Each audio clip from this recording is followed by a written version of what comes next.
YCP నేతలపై రాష్ట్రంలో జరుగుతున్న దాడులను ఖండిస్తూ వైఎస్ఆర్ కాంగ్రెస్ పార్టీ అధినేత వైఎస్ జగన్మోహన్ రెడ్డి తీవ్రంగా స్పందించారు.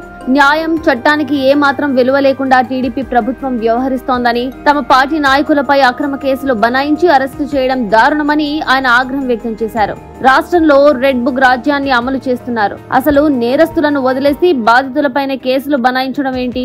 ఇది ఎంతవరకు న్యాయం అంటూ సీఎం చంద్రబాబును ఆయన ట్విట్టర్ వేదికగా ప్రశ్నించారు. గన్నవరం ఘటనలో మాజీ ఎమ్మెల్యే వల్లభనేని వంశీపై తప్పుడు కేసు పెట్టించారని, దీనిపై నిజాన్ని వెల్లడించిన దళిత యువకుణ్ణి వేధించడం హేయమైన చర్య అని జగన్ పేర్కొన్నారు. తన వాగ్మూలం ఇచ్చిన రోజే అతని కుటుంబంపై దాడులు చేయించడం, భయభ్రాంతులకు గురి చేయడం చంద్రబాబు ప్రభుత్వ దుర్మార్గపు పాలనకు నిదర్శనం అని జగన్ విమర్శించారు.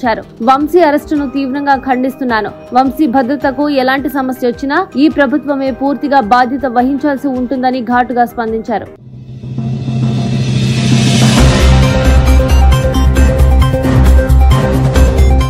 అలాగే దెందులూరు మాజీ ఎమ్మెల్యే కొటారు అబ్బయ్య చౌదరిపై పెట్టిన ఎస్సీ/ఎస్టీ కేసును ఆయన ఖండించారు. టీడీపీ ఎమ్మెల్యే బూతులు తిట్టినా నిజంగా బాధితుడైన వ్యక్తిపైనే కేసు పెట్టడం ఎంత దారుణం? అసలు హత్యాయత్నం కేసు పెట్టాల్సిన అవసరం ఏమొచ్చింది అంటూ జగన్ ప్రశ్నించారు. ప్రజలు జరుగుతున్న అన్యాయాలను గమనిస్తున్నారు. మీ దురాక్రమాలకు తగిన మూల్యం చెల్లించక తప్పదు అని ఆయన హెచ్చరించారు. ఇక మంత్రి నారా లోకేష్ ఎన్నికల ముందు ప్రకటించిన రెడ్ బుక్ అమల్లో ఉన్న విషయాన్ని ప్రస్తావిస్తూ ప్రస్తుతం జరుగుతున్న వైసీపీ నాయకుల అరెస్టులు, దాడులు దాని భాగమేనని జగన్ తెలిపారు. మీ తప్పులను ప్రజలు తమ డైరీలో రికార్డు చేసుకుంటూనే ఉన్నారు. తగిన మూల్యం చెల్లించక తప్పదని హెచ్చరిస్తున్నాం అంటూ జగన్ ట్వీట్ చేశారు.